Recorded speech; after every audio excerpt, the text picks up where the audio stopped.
Welcome to the deep dive.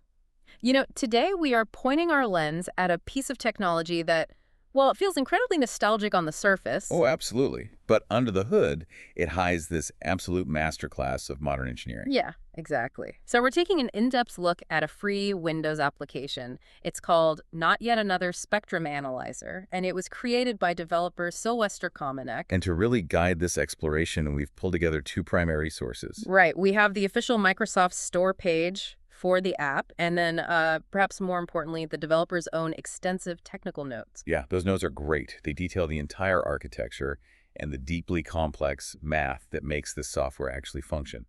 So our mission for you today is to explore this really brilliant intersection of pure nostalgia, highly advanced digital signal processing, or DSP, and modern GPU graphics. We're going to unpack why this specific tool was built, how it manages to capture, perfectly pure audio. Right, and the intense mathematical architecture running behind it all. Plus, exactly how your graphics card manages to turn invisible sound waves into real-time visual art. So, okay, let's unpack this. To really appreciate the engineering here, we have to start with the human element driving the code. The origin story. Exactly. The developer's notes reveal that this entire project was born from a very specific childhood memory. He mentions growing up and just being totally mesmerized by the jumping bars on a classic Technics ECEH550 stereo system. Oh man, that physical visual presence in the room, I remember that. Right. Before everything went behind a flat pane of glass on our phones, those dedicated hardware spectrum analyzers, they were the centerpiece of the listening experience. You really were. You'd see the bass hit and the left side would just shoot up and the hi-hats would shimmer on the right. It was so tactile. But we traded that tactile feedback for, portability and minimalism. Yeah. Modern audio equipment with built-in dedicated hardware spectrum analyzers is practically non-existent today. The hardware just isn't manufactured at scale for consumer devices anymore.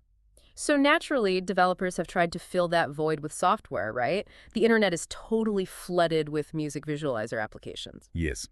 But the developer of this specific tool identified some pretty severe limitations in the existing software landscape. Yeah, the technical notes highlight two major flaws. The first is a lack of flexibility. Like, most visualizers offer a handful of preset parameters. You tweak the colors for a few minutes and then, well, the novelty wears off completely. Right. And the second flaw is the fatal one for anyone who actually cares about audio fidelity. The vast majority of these applications rely exclusively on microphone input to, quote-unquote, hear the music playing on the computer. Which, from a digital signal processing standpoint, relying on a microphone to capture system audio for visualization is a compromised approach from the very first millisecond. How so? Well, think about the acoustic journey of that signal. You start with a pristine digital audio file, like a lossless FLAC or a high bitrate stream. Okay, pure data. Right. But to visualize that through a microphone, the computer must convert that digital signal to analog through a D, punk it out of physical speaker cones, and literally push it through the air. And the air is not a clean medium? Not at all. The sound wave interacts with the physical dimensions of your room. You get phase cancellation, where frequencies bounce off your walls and collide. Which essentially deletes certain parts of the audio spectrum, right? Exactly. You introduce harmonic distortion from the speakers themselves, and then the microphone diaphragm has to physically vibrate, introducing its own hardware limitations and frequency response curves. So it's coloring the sound. Heavily. A standard laptop microphone might completely roll off any frequency below, say, 100 hertz. Which means the visualizer simply won't show the bass, even if the bass is rattling your desk. But wait, if the mic is picking up room noise, couldn't they just implement some sort of software noise cancellation before analyzing the signal? You'd think so, but applying noise cancellation introduces an entirely new layer of digital artifacts. Oh, right. Noise reduction algorithms work by aggressively filtering out specific frequency bands, or using phase inversion, and that fundamentally alters the spectral fingerprint of the music. So you're not even seeing the song anymore. No, you are no longer visualizing this song. You are visualizing the acoustic properties of your room combined with the destructive interference of a filtering algorithm. The data source is irreparably corrupted. It's like, okay, using a microphone to visualize system audio is like trying to record a movie off a flat screen TV with a handheld camcorder while your family is in the room talking. That's a perfect analogy. You're capturing the movie, sure, but you're also capturing the glare on the screen, the shaky camera movement, and ambient noise. You are capturing the environment, not the source material. WhatsApp here loopback is like getting the direct, pristine digital video file. Exactly. So the solution here isn't a better microphone. The solution is bypassing the acoustic environment entirely. The application natively supports WhatsApp audio loopback on Windows. And WhatsApp stands for Windows Audio Session API, right? Right.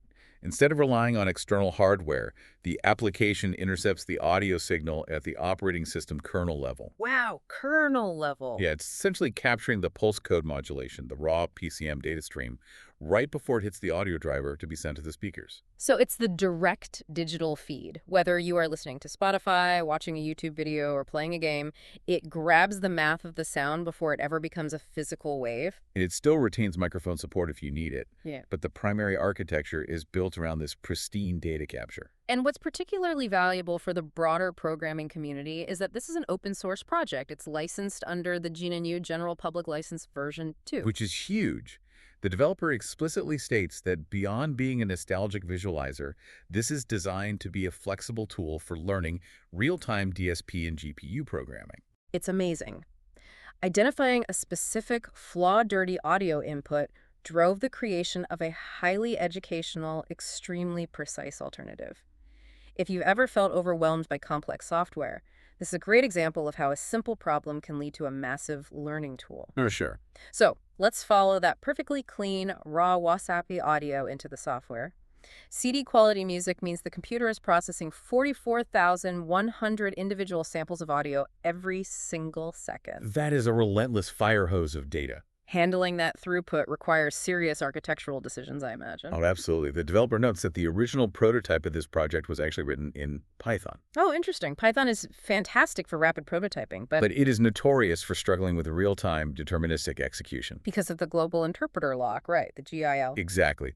The GIL forces Python to execute bytecode sequentially, essentially preventing true parallel execution across multiple CPU cores. And in real-time audio processing, you really cannot afford garbage collection pauses or sequential bottlenecks. No, you can't. If the software pauses for even a few milliseconds to manage memory, the audio visualizer falls out of sync with the audio buffer. Which results in dropped frames and visual stuttering. Right. To solve this, the compiled version we are discussing today uses C++ for the heavy processing pipeline, paired with a library called port audio for the data acquisition. Because C++ gives the developer direct control over memory allocation, keeping things running at bare metal speeds. Exactly. The beating heart of the whole program is a class called the Audio Spectrum Analyzer, and it manages this fire hose using 5 parallel threads. Wait, running 5 parallel threads simultaneously in real-time audio? That sounds like a traffic jam waiting to happen. How does it not just crash immediately? It's a great question. Managing concurrency is like the eternal struggle of parallel programming. If multiple threads try to read and write to the same memory space at the exact same microsecond, you get a race condition. Boom, boom, the application crashes. Right. The traditional way to solve this is with mutexes, mutual exclusion locks, where a thread locks a piece of data, uses it, and then unlocks it. But locking creates waiting. And in real-time audio, waiting is the ultimate enemy. Which is why high-performance DSP systems often rely on lock-free data structures, like ring buffers or specialized queues. Okay, queues. Think of a queue as a conveyor belt between different factory workers. One thread can dump its finished calculations onto the conveyor belt and immediately go back to its job, without ever having to wait for the next thread to be ready to receive it. So the data just flows asynchronously. That makes sense. Yeah. Let's trace the journey of a sound wave across these 5 specific threads, because the developer breaks them down beautifully in the notes. Thread number 1 is the samples updater. I like to call this one the gatherer. Its sole purpose is to interface with port audio and collect the raw data chunks. It repeatedly calls a function named getData from a configuration file called audioconfig.py. Which is where the flexibility of the architecture really shines. The application doesn't strictly care if the data is audio, does it? Not at all, because data is just amplitude over time. You could theoretically feed that configuration file a stream of live stock market fluctuations, or telemetry data from a seismograph. That's wild. Yeah, as long as you format the data into discrete chunks that the sample's updater expects, the software will visualize it. Mhm. But assuming we are feeding it WASP audio, this thread grabs those raw samples and pushes them onto the first queue. Got it. Then thread 2 takes over, and this is the one we will probably spend a lot of time on, the FAT calculator. That is the mathematician of the group. It pulls the raw audio samples off the queue and applies a mathematical windowing function. A windowing function. Yeah, in DSP, you can't just chop a continuous audio stream into rigid blocks without creating sharp, artificial edges at the cut points. Ah, right. And those artificial edges will show up as fake high-frequency noise in the math, right? Exactly. The signal window tapers the edges of the data chunk down to 0, smoothing it out before the complex mathematics even begin. Okay, so once it calculates the frequencies, which we are definitely going to unpack in detail shortly, it hands that data to the third thread, processing. The processing thread bridges the gap between raw mathematical output and human visual perception.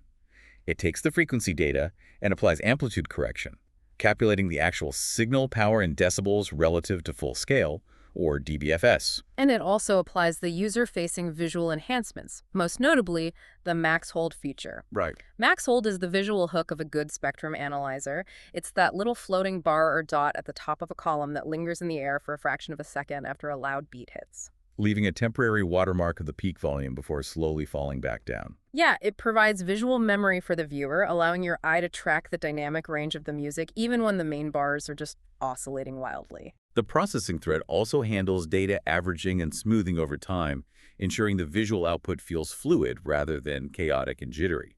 And then, once the data is polished, it goes into the next queue. Which brings us to thread number 4, the drafter. We have decibel levels now, but a graphics card doesn't understand decibels. No, it doesn't. So the drafter converts those dBFS levels into physical geometry.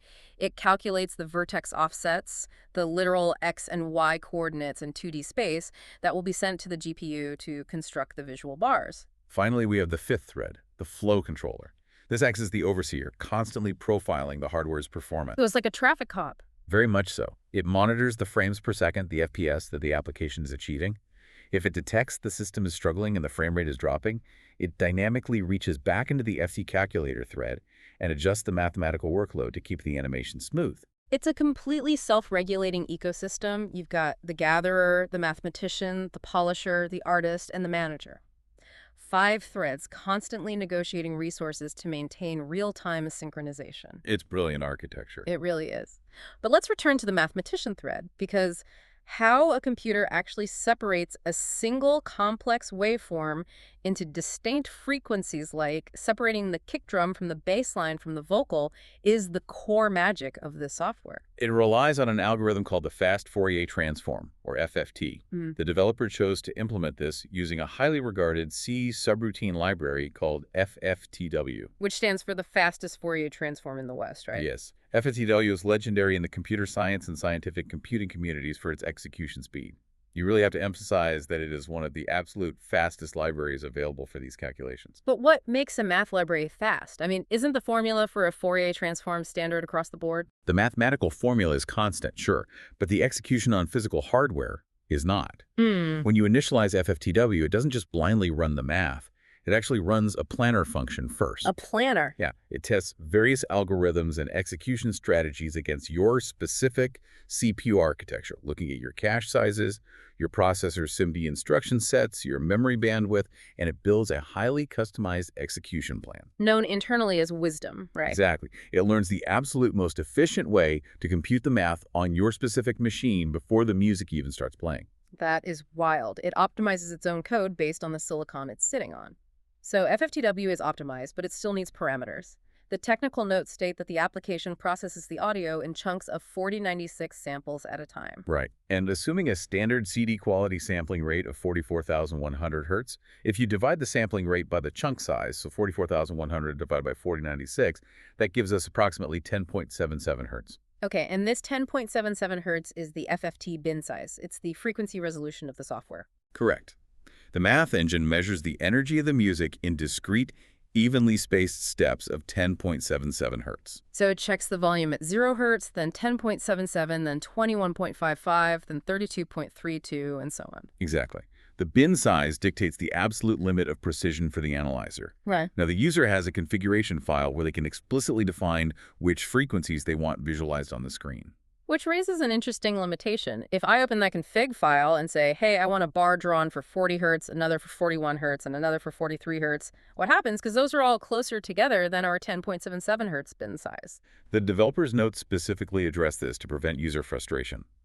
The application just maps every requested frequency to the nearest available mathematical bin. Oh. So in your example, 40, 41, and 43 hertz would all snap to the closest bin, which is 43.09 hertz. The math engine only calculates the energy for that 43.09 hertz bin once, and it outputs the exact same amplitude value for all 3 of my requested bars. Right. I wouldn't get deeper precision. I would just get 3 identical bars moving in perfect cloned unison on my screen.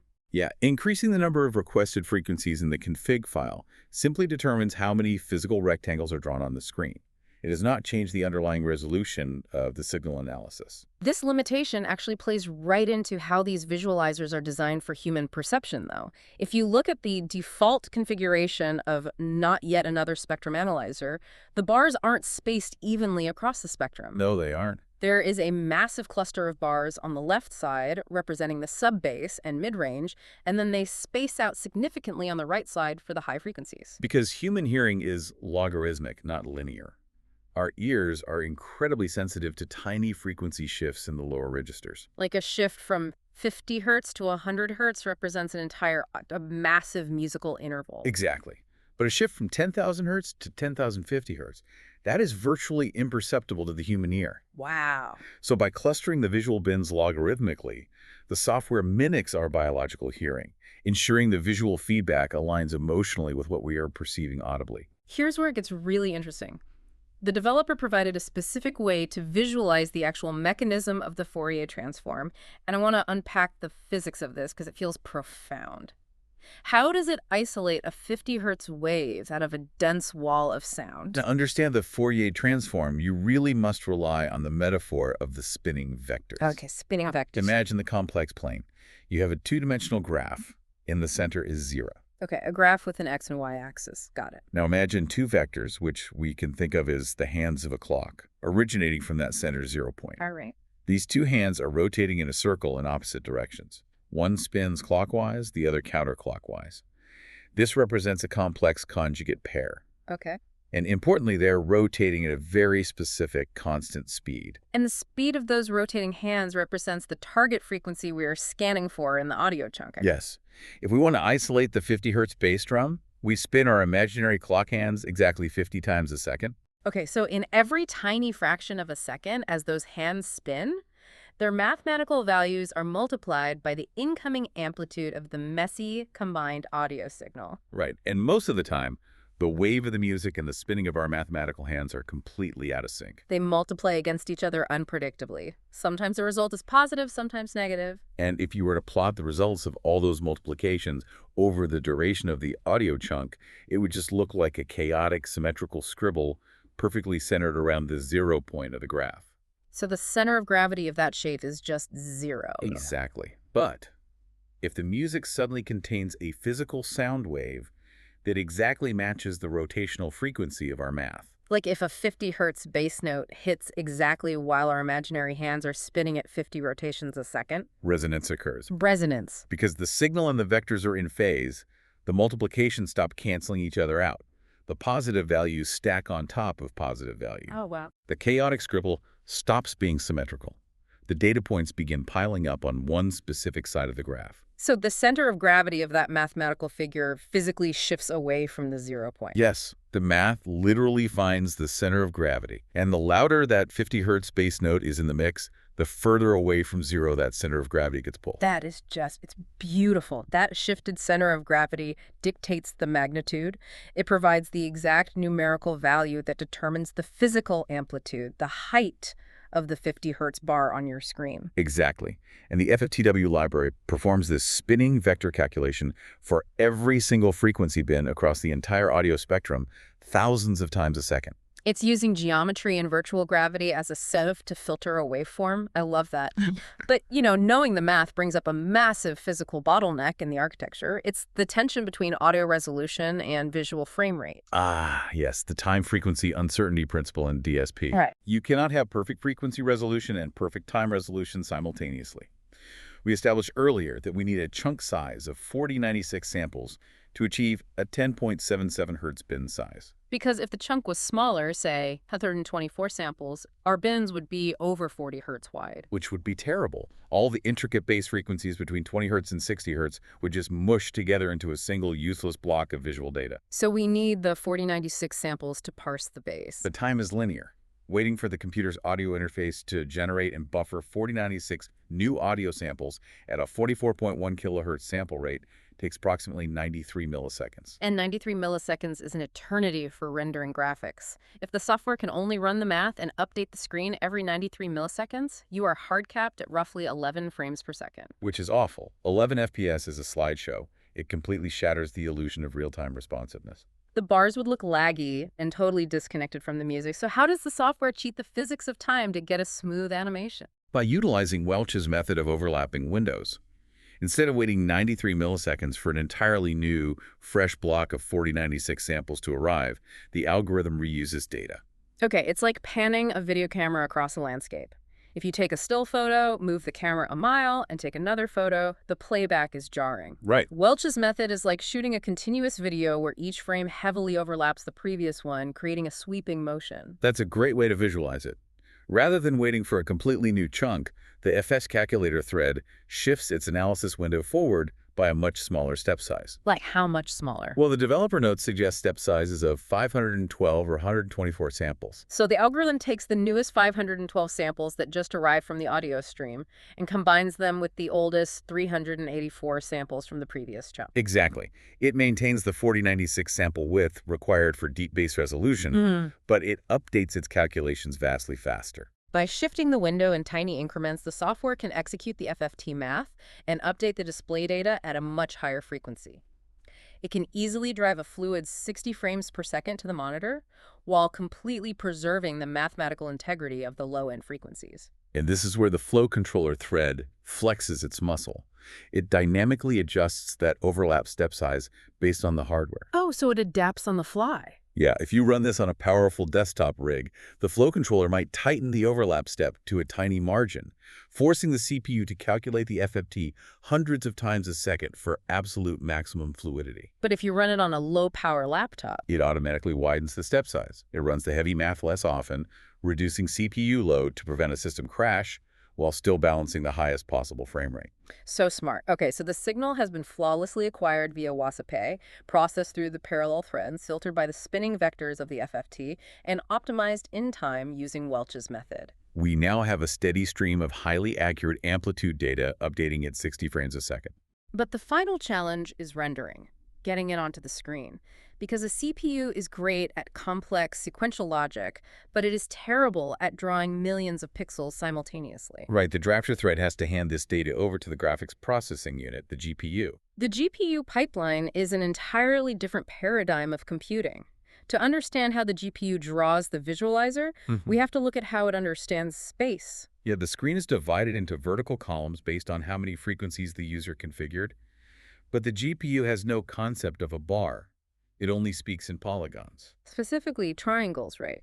The developer notes detail that structurally, each vertical bar is built from two triangles placed side by side, sharing a diagonal edge. Exactly. Those two triangles form a rectangle. This means every bar is defined by 6 vertices, the corner points of the triangles. But because two vertices are shared along the seam, the graphics card only needs to manage 4 unique coordinates in 2D space to define the boundaries of the bar. Right. And the drafter thread sends those initial flat coordinates to the GPU.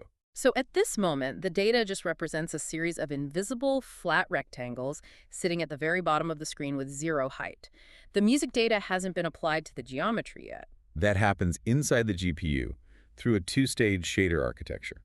A shader is a highly specialized microprogram designed to run directly on the graphics card's architecture. And step 1 is the vertex shader. Yes, the vertex shader is responsible for manipulating geometry in real-time space. Okay, so the application takes the amplitude data we calculated for a specific frequency, let's say our 50 hertz base wave, and passes that numerical power level to the GPU. The vertex shader targets the specific rectangle assigned to 50 Hz, grabs the two top vertices of that rectangle, and dynamically updates their y-axis coordinates. The base hits, the amplitude spikes, and the vertex shader physically yanks the top corners of the rectangle up the screen. The geometry stretches to match the volume. But, manipulating vertices only stretches an invisible wireframe.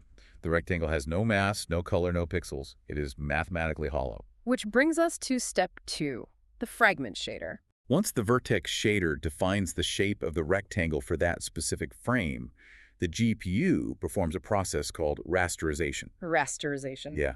It determines exactly which pixels on your physical monitor fall inside the boundaries of that newly stretched rectangle. And those pixels are called fragments. Right. The fragment shader is the microprogram that executes to determine the precise color of every single one of those fragments. And the coloring in not yet another spectrum analyzer is dynamic. Yeah. It's not just painting the whole bar solid green.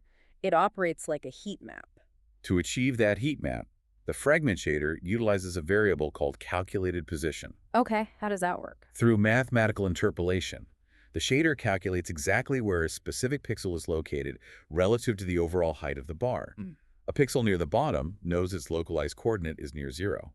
A pixel near the stretched top knows its coordinate is near the peak. And the shader also takes in vert color values. The developer's notes mention functions back in the main application code with really descriptive names like getColorsOfRectangle and getColorsOfDynamicMaxHold Rectangle. Those functions assign explicit colors only to the four corners of the rectangle. Ah, so you assign blue to the bottom vertices and red to the top vertices. Right. And the magic of GPU hardware is that it automatically performs barycentric interpolation across the surface of the polygon. Meaning you don't have to write code to calculate the color of the middle of the bar. Exactly. The GPU blends the corner colors across the fragments automatically. It just generates a smooth, flawless gradient. Inside the fragment shader code, this interpolated color is combined with a vertical color map. By default, it transitions from blue at the 0 point up through cyan, green, yellow, and finally striking red at the absolute peak. Because a pixel's final rendered color is inextricably linked to its calculated position height, the bar changes color dynamically as it bounces. When the base wave spikes and the vertex shader yanks the top corners high enough, the fragment shader paints those new top pixels red. If we connect this to the bigger picture, it really highlights the staggering parallel processing power of modern graphics architecture. Consider a setup where the user has configured the application to display 200 frequency bands across a 4K monitor. Okay, each of those 200 bars contains tens of thousands of individual pixels. A standard CPU would have to iterate through those millions of pixels one by one in a loop to calculate their colors. But the GPU utilizes SIMD architecture, single instruction, multiple data. So it spawns thousands of microthreads and executes that exact same fragment shader program for every single pixel of every single bar simultaneously. Yes, it calculates the height interpolation, blends the gradients, and outputs the final hex color code for millions of pixels in less than 16 milliseconds to hit a 60 FPS target. It is a phenomenal scale of computation. And what's fantastic about this project is how accessible all of this underlying technology is made for the user. Because the shaders and the rendering parameters are exposed, the customization is nearly limitless. Yeah, the configuration files are stored locally on your machine, just simple text files sitting in C. Users' USER documents, not yet another Spectrum Analyzer's config. The developer ensured that every parameter inside those files is clearly commented, explaining its function. You can open them in a basic text editor and alter the visual behavior of the application in seconds. You don't need a degree in computer science to change a gradient. But if you do want to push the boundaries, the developer explicitly encourages utilizing modern tools to do it. Right. The notes suggest that users can copy the raw contents of the shader files, paste them into an AI like ChatGPT, and just ask the model to rewrite the mathematical blending to create entirely custom color themes or visual behaviors. It creates this frictionless environment for learning GPU programming. And crucially, it removes the fear of failure. Because if you rewrite a shader and accidentally break the math, causing the application to render a blank screen, there is no permanent damage. You simply delete the configuration folder. The application detects the missing files upon restart and automatically generates a fresh set of default working configurations. It is an entirely safe sandbox for experimentation. So what does this all mean? We started this deep dive talking about a purely nostalgic impulse, the desire to see the music dancing on a piece of 90s stereo equipment. And following that impulse required traversing a massive stack of modern technology, bypassing the acoustic degradation of a room through Wassupe loopback, Transitioning from Python to C++ to handle deterministic memory management. managing a 5-thread parallel architecture through lock-free queues to avoid race conditions, Utilizing the immense optimized power of the FFTW library to apply the spinning vectors of the Fourier transform to isolate distinct frequencies. manipulating time through Welch's method to guarantee visual fluidity, What? and finally, harnessing the parallel rasterization pipelines of vertex and fragment shaders on a GPU. It reminds us that beneath every smooth, simple, colorful animation on our screens, there is an absolute symphony of physics, deep mathematics, and hardware architecture operating in perfect, real-time harmony. Which leaves us with a pretty fascinating avenue for speculation. We have spent an hour dissecting how this specific software uses complex mathematical vectors to isolate invisible sound waves, and then leverages the parallel processing of a graphics card to paint those physical waves onto a monitor in real time. We're giving physical form to something completely invisible. Exactly. But consider the physical space you are sitting in right now. Sound is just one specific type of mechanical wave. The room around you is currently saturated with countless other invisible frequencies. Oh, like Wi-Fi signals bouncing off the walls? Cellular data packets intersecting, Bluetooth pings searching for devices, the 60 hertz electromagnetic field humming from the power lines in your walls. They're all just frequencies with varying amplitude. Just data waiting to be captured. What if you could hook an antenna array into this exact same software architecture? If you bypassed the Wassupe audio capture and fed the samples updater thread a live feed of the electromagnetic spectrum in your living room, what would that look like? If we can paint the intricate dynamics of a symphony, what would the silent, invisible room around you look like if it were painted in real time? What stands out to you? Just imagining the visual chaos of a microwave turning on or a text message coming through, rendering as a massive spike of color on a spectrum analyzer, it changes how you perceive the empty space around you. Thank you all for joining us on this deep dive into the architecture of sound and sight. Keep exploring the signals around you.